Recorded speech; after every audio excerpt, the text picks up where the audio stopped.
বন্ধুরা good morning, কেমন আছো সবাই? আশা করি সবাই খুব ভালো আছো আর আমিও ভালো আছি। মাহি অফিশিয়াল ব্লগে আজকে আরও একটা নিউ ব্লগের সাথে আমার সকল ইউটিউব বন্ধুদেরকে জানাই অনেক অনেক স্বাগত, অনেক অনেক ভালোবাসা।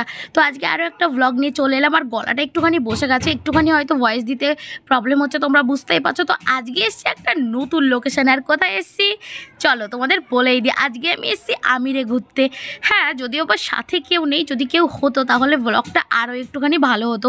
জানোই একা একা ব্লগ বানাতে গেলে একটুখানি প্রবলেম হয়, একটুখানি অ্যাডজাস্ট করে নিও। তো তার মধ্যেও আমি চেষ্টা করব তোমাদেরকে এইখানকার প্রত্যেকটা জিনিস তুলে ধরার যতটা আমার পক্ষে সম্ভব। তো চলে এসেছি আমিরের গেটের প্রথমেই কিন্তু আমি আছি এইখানটায়। দেখো ফটো তোলার জন্য দারুণ দারুণ লোকেশান আছে। কিন্তু এর আগেও আমি একবার এসেছিলাম, তখন কিন্তু প্রচুর ফটোশ্যুট করেছিলাম, তখন সাথে অবশ্য আরও অনেকে ছিল। কিন্তু এবার যেহেতু একা একা এসেছি, চলো না দেখা যাক কী করে ফটোশ্যুট করতে পারি কি না পারি।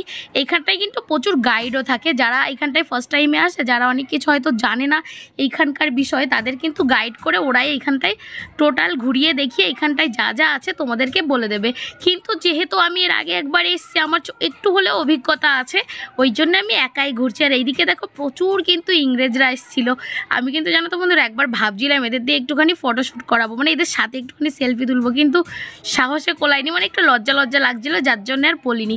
তো তারপরে আমি এই যে নিচের থেকে যাচ্ছিলাম ওপরের দিকটা, এইখান থেকে কিন্তু বেশ লাগছিল, আমিরটা অনেকটাই বোঝা যাচ্ছিল। ওই ওপরের চূড়ায় যে দেখতে পাচ্ছ যে ইয়েটা মন্দিরটা, ওইটাই কিন্তু মা কালীর মূর্তি রাখা আছে। আর এই যে এইখানটায় দেখো কত কবুতর সব ইয়ের উপরে আছে, মানে দারুণ। আর ওই চারিদিকটায় যে পাহাড়টা দেখছো, ওই পাহাড়ের ওপরে যে বিল্ডিংগুলো আছে, মানে যেসব আগেকার কেলাগুলো আছে, আমার কিন্তু ওইখানটায় যাওয়ার প্রচুর ইচ্ছা, কিন্তু আজ পর্যন্ত সেটা কোনোদিনই পূর্ণ হয়নি। আর এইখানটায় দেখো জানোই সব জায়গায় যাবে, তীর্থস্থান বলো আর এমনি ঘুরতেই বলো না কেন, সেইখানকার ফেমাস জিনিস নিয়ে কিন্তু সবাই বসবেও। তো এইখানটাও তার অন্যথা হয়নি, এইখানটাও প্রচুর প্রচুর জিনিস নিয়ে সব বসেছিল। মাথার ক্যাপ, তারপরে ছোট ছোট ব্যাগ, তারপরে হচ্ছে পার্স, তারপরে হচ্ছে এইখানটায় ছিল অনেক ধরনের মূর্তি, মেহেন্দি, তারপরে জয়পুরের সবথেকে ফেমাস যেগুলো হচ্ছে উটের মূর্তিও ছিল, অনেক কিছু। কিন্তু হ্যাঁ, এখান থেকে নিলে কি হয় জানো তো, একটুখানি দামটা বেশি পড়ে, যার জন্যে এখানকায় যারা ঘুরতে আসে প্রায়, তারা কিন্তু কখনো এখান থেকে নেয় না। বিদেশ থেকে যারা ঘুরতে আসে তারাই এখান থেকে বেশিরভাগ কিনে নিয়ে যায়। যে সামনে দেখতে পাচ্ছ, ইনিও কিন্তু একজন ইংরেজ। এদের কিন্তু ফেস দেখলেই বোঝা যায়। যেমন অনেকে নাকি আমাদেরকে দেখলেও বুঝে ফেলে যে আমরা বাঙালি। বাঙালিরা যেখানেই যাক না কেন, বাঙালির নাকি ফেসের মধ্যেই লেখা থাকে ভাই এটা কলকাতা থেকে এসছে।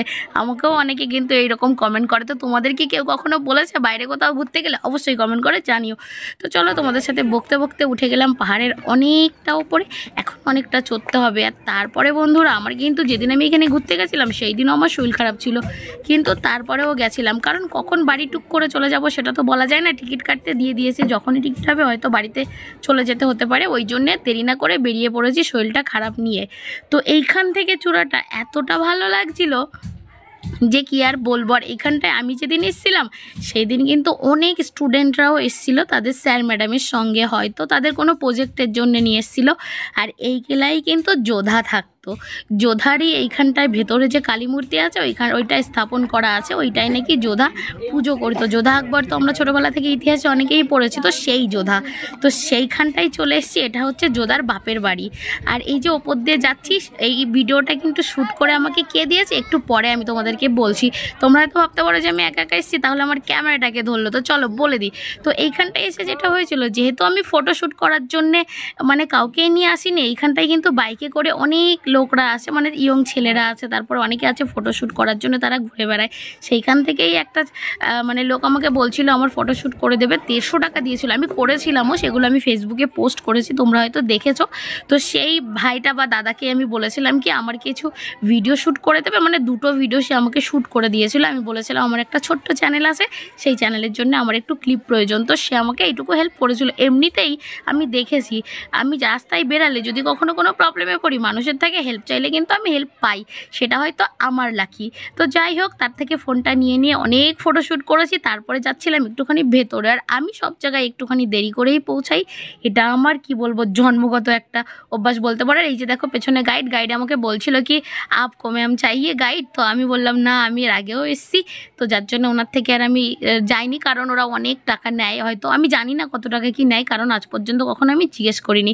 আর আমার পেছন থেকে দেখতে পাচ্ছ সব ইংরেজরা, এটা আমি একদম ওপরে চলে এসেছিলাম। এর ওপরেও কিন্তু যাওয়ার জায়গা আছে, মানে যেইখানটায় সব রাজারা মহারাজারা থাকতো সেই সব রুমগুলোও আছে। ওর ওপরে যেতে গেলে 80 টাকা করে মনে হয় টিকিট লাগছিল, যার জন্য আমি আর যাইনি। আর এমন টাইম হয়েছে বললাম তোমাদের আমি এসছি যে টাইমটাই মন্দিরটা কিন্তু বন্ধ হয়ে গেছিলো, যার জন্য দর্শন করতে পারিনি। আর না হলে পরে দর্শন করতাম, প্লাস তোমাদেরকেও দেখাতাম। আর ওপর থেকে দেখো ভিউটা এক কথায় অসাধারণ। ওই যে দূরে পাহাড় দেখছো, ওই পাহাড়ের ওপরে যে কেলাটা আছে ওইখান থেকে কিন্তু এই মহলের মানে এই যে আমিরের নজরদারি রাখা হতো, যে দুশ্মনরা হামলা করে কিনা। এটা আমার শোনা কথা, কতটা সত্যি আমি জানি না। আর এইখানটায় দেখো জয়পুরের ধুনেই গানের মানে বাজাচ্ছিল, কি বলে এটাকে আমি সঠিক জানি না, তোমরা জানলে কমেন্ট করে জানিয়ে দাও। বেশ লাগছিল শুনতে, তাই এনাকেও একটু শ্যুট করে নিলাম শুধুমাত্র তোমাদেরকে শোনানোর জন্য। আমার কাছে কিন্তু বেশ ভালো লাগছিল, মনে হচ্ছিল না তালে এখানে বসে একটু নাচ করি, কিন্তু ওই যে সাথে কেউ নেই, কি আর করার।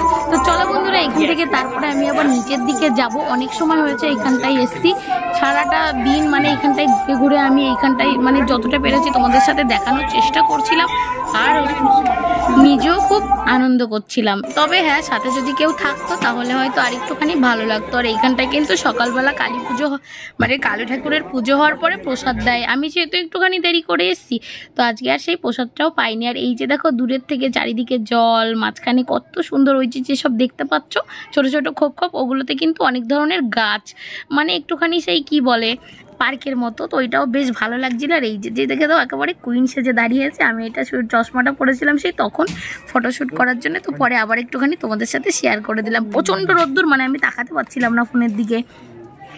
আর আমি এমন জায়গায় এসে দাঁড়িয়েছি বন্ধুরা, কি বলবো, পেছন থেকে দেখছি একটা কাপেল এসে আমার পাশে এসে দাঁড়িয়ে পড়েছে। নিজের একটু অস্বস্তিও লাগছিল, যার জন্য এখান থেকে সরে গেলাম। তারপরে ভাবলাম অনেকটাই সময় হয়ে গেছে, এবার বাড়ির দিকে যাওয়া যাক। আর এইখানটায় সব থেকে বেশি আমার যেটা ভালো লাগে, খুব বেশি ভালো লাগে, এইখানটায় প্রচুর পরিমাণে পায়রা আছে, মানে যেটাকে অনেকে কবুতরও বলে, ওগুলো কিন্তু দারুণ লাগে। এই যে দেখো দুটো ইংরেজ যাচ্ছিল, এরা কিন্তু পুরো গায়ে ভাই রে ভাই, কি আর বলবো, সেই কি বলে গো, ট্যাটু বানিয়ে রেখেছিল। মানুষ এক জায়গায় বানাতে ভয় পায়, আর এরা কত জায়গায় রেখেছিল। আর এখানটায় এত ধরনের চুড়ি ছিল, গলার হার ছিল, কানের ছিল, দেখে কিন্তু আমার মন চাইছিল একবার নিই, কিন্তু ভাই দাম শুনলে মাথায়, আর যার জন্য ভাবলাম থাক, পরে বাইরে থেকে নিয়ে নেবো। সেম জিনিস বাইরেও পাওয়া যায়, সেইটা ভেবে আর নেওয়া হলো না। তারপরে নিচের দিকে বেরিয়ে পড়ছিলাম, অনেকটাই ওপরে, কিন্তু গলা বারবার শুকিয়ে যাচ্ছিল। সাথে কিন্তু যারা এখানটায় আসনি বা আসবে, অবশ্যই কিন্তু জল সাথে করে নিয়ে রেখো। আমি কিন্তু 2 বোতল জল নিয়েছিলাম ছোট সেইটাই খেতে পুরো জার্নিটা কমপ্লিট করেছে। আর এইখানটায় দেখো, এইখানটায় সব কবুতরকে কিন্তু খেতে দেয়। আর আমি হাত দিয়ে বারবার করে এদেরকে ওড়ানোর চেষ্টা করছিলাম যাতে একটুখানি দেখতে ভালো লাগে, কিন্তু একবারও উড়ছিল না, কেন জানি না, খুব রাগ হচ্ছিল। আর পাশের থেকে একজন বলছিল কেন ওদেরকে ওড়াচ্ছে, ওরা খাচ্ছে, খেতে দাও না। মানে যারা এখানটায় ঘুরতে আসে তারা কিন্তু এদেরকে খাবার কিনে খাওয়ায়, এটাও একটা পুণ্যের কাজ, কিন্তু আমি কখনো খাওয়াইনি। এর আগের বার এসব খাইয়েছিলাম কিনা আমার সঠিক মনে নেই। তো চলো ফাইনালি বেরিয়ে গেলাম গেটের বাইরে। আর তোমাদেরকে কেমন লাগলো এই ছোট্ট ব্লগটা অবশ্যই কিন্তু তোমরা কমেন্ট করে জানিও। চারিদিকে বন্ধুরা শুধু ইংরেজ আর ইংরেজ, ওদের পাশে আমাকে কিন্তু কালো মানে সেই কেমন একটা অস্বস্তি ফিল হচ্ছিল, যদিও ফিল্টারের জন্য অতটা তোমরা বুঝতে পারছো না। ফাইনালি বাইরে বেরিয়ে পড়েছি, আর বাইরে থেকেও তোমাদেরকে আমি যাওয়ার আগে একটুখানি দেখিয়ে দিচ্ছি কি এখানকার ভিউটা কেমন লাগছে দূর থেকে। তো এই যে দেখো, তো আজকের ভিডিওটা কেমন লাগলো তোমাদের অবশ্যই কিন্তু কমেন্ট করে জানিও। তো আজকের মতো এখানটায় টাটা।